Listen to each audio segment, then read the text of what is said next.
Factoriser un polynôme signifie le mettre en facteur. Donc, c'est mettre en facteur.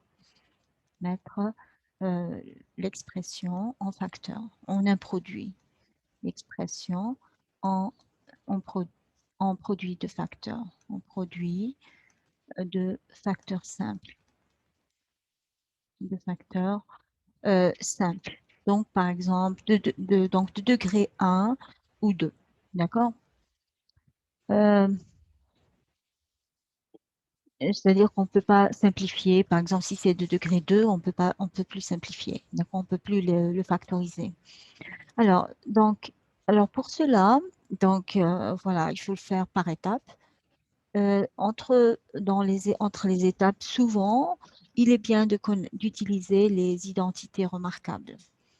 Les identités remarquables sont les suivantes. Il est souhaitable de les connaître. Donc, c'est par exemple quand on rencontre une différence de 2 carrés, a carré moins b carré, pensez à c'est a plus b, on peut toujours écrire a plus b facteur de a moins b. Donc, ça factorise déjà. Si on a une expression, on voit un carré après un double produit et plus un b carré, une expression vraiment coordonnée comme ceci, alors ça c'est a plus b au carré. Si par contre on a a carré moins 2ab plus b carré, donc il est souhaitable d'utiliser l'identité.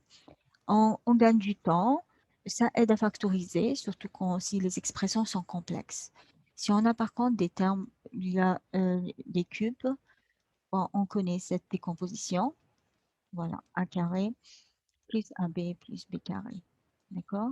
Et enfin, a cube moins b cube égale à a moins b, facteur de a2 moins ab et plus b carré. Voilà, essentiellement, ces identités, et il faut bien les manipuler et les retenir. D'accord? Voilà. Mais voilà, mais sinon, c'est pas toujours facile. Alors, essayons de voir sur des exemples comment on fait. Alors, premier exemple, par exemple, si je vous demande de trouver un facteur commun, trouver le facteur commun, le plus grand facteur commun plutôt, précisé, d'accord, le plus grand facteur commun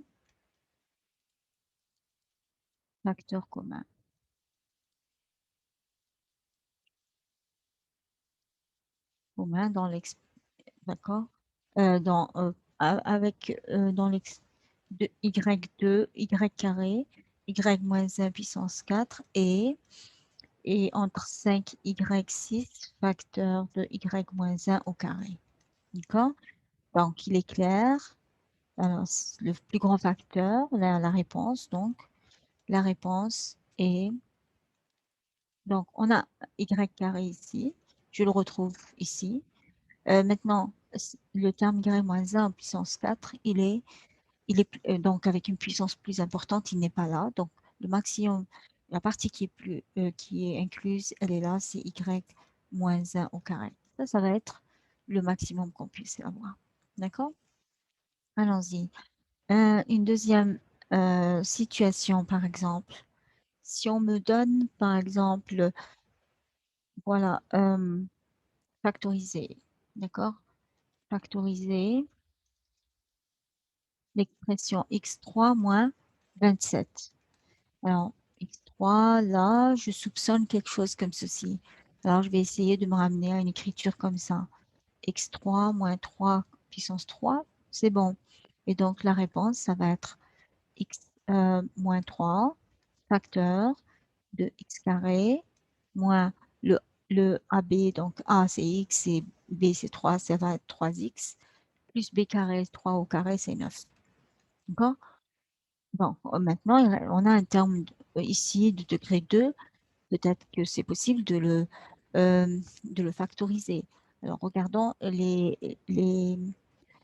donc résoudre.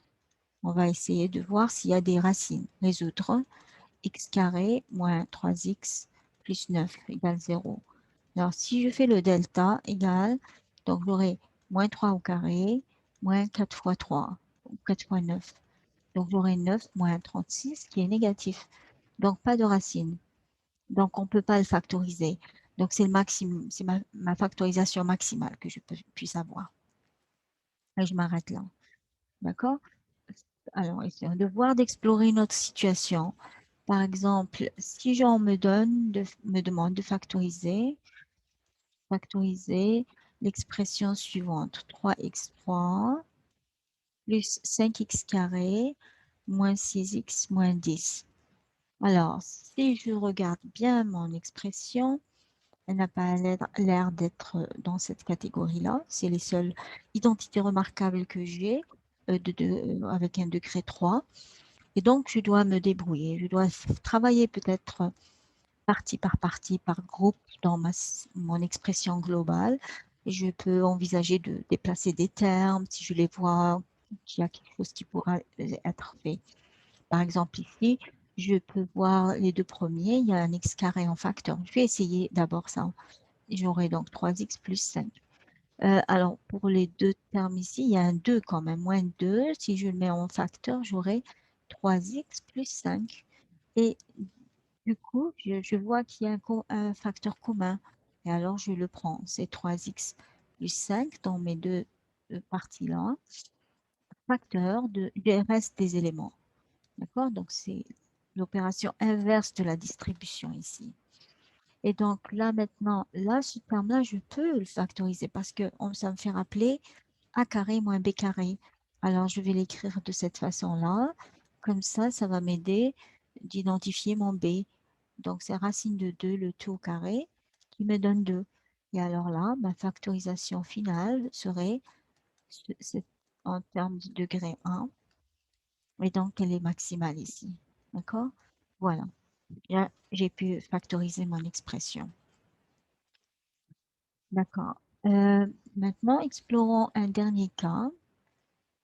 Euh, Peut-être pas un dernier, on peut avoir un autre ici. Alors, en disant quatrième, on me demande de factoriser toujours l'expression, cette fois-ci 4x carré moins 4x plus 1. Alors, celle-là, on peut procéder de manière directe avec delta. D'accord? Alors, première méthode, disons la méthode directe. D'accord? Donc, je vais faire delta, ça me fait moins 4 au carré, moins 4 fois 4, fois 1, et donc c'est 0. Et donc, j'ai une seule racine qui est x0, qui est moins fois moins 4, moins fois moins 4, moins b, sur 2 fois 4. Et donc, ça fait un demi. D'accord? Et donc, bon, donc je peux dire que 4x carré moins 4x plus 1, je peux l'écrire comme étant 4 fois x moins ma racine, qui est un demi, le tout au carré.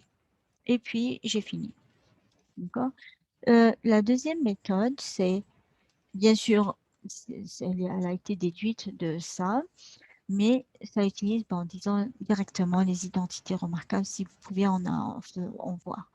Un carré, si j'ai un carré moins 2 fois le produit plus un carré, si je peux me mettre là, ce serait bien.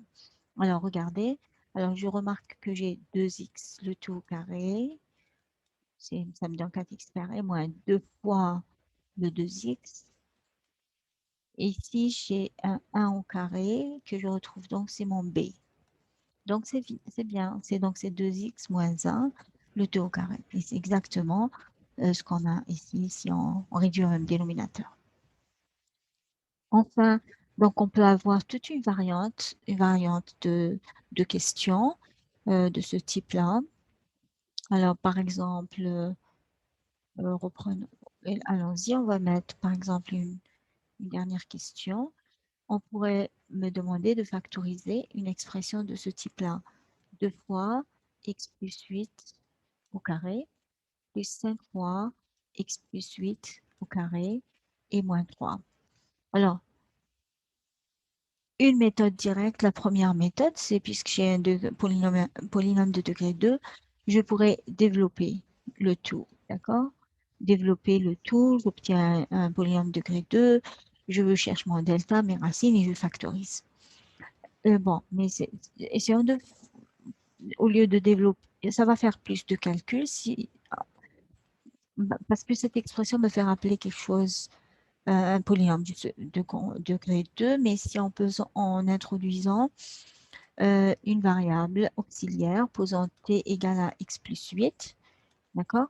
Donc, j'aurai 2, c'est égal, je peux l'écrire 2t carré plus 5t moins 3, et je peux utiliser la première méthode, le delta sur ça, d'accord? Au lieu de développer et tout. Alors, si je fais mon delta, ça va faire 25 moins 4 fois 2 fois moins 3, qui est 49. Et donc, c'est un 7 carré. Et donc, j'ai deux racines. T1, c'est moins, moins 5 plus 7 sur 4, ce qui me donnera un demi. Et T2, c'est moins 5, moins 7 sur 2 fois 2, c'est 4. Donc, moins 12, c'est moins 12 sur 4, c'est moins 3. D'accord? Voilà. Et donc, ma décomposition serait 2 fois t moins 1 demi, facteur de t plus 3. D'accord? Et donc, si je développe ici, j'aurai 2t moins 1, facteur de t plus 3. Et là, j'utilise je reviens à ma variable, j'aurai 2 fois x plus 8, 2x, plus 16 moins 1, plus 15, et x plus 11. Voilà, ce serait ma décomposition. D'accord? Voilà. Donc, on peut se rendre compte qu'on a besoin d'explorer, donc d'être familier avec les identités remarquables et donc de pratiquer énormément pour explorer différentes situations et donc de développer ses réflexes.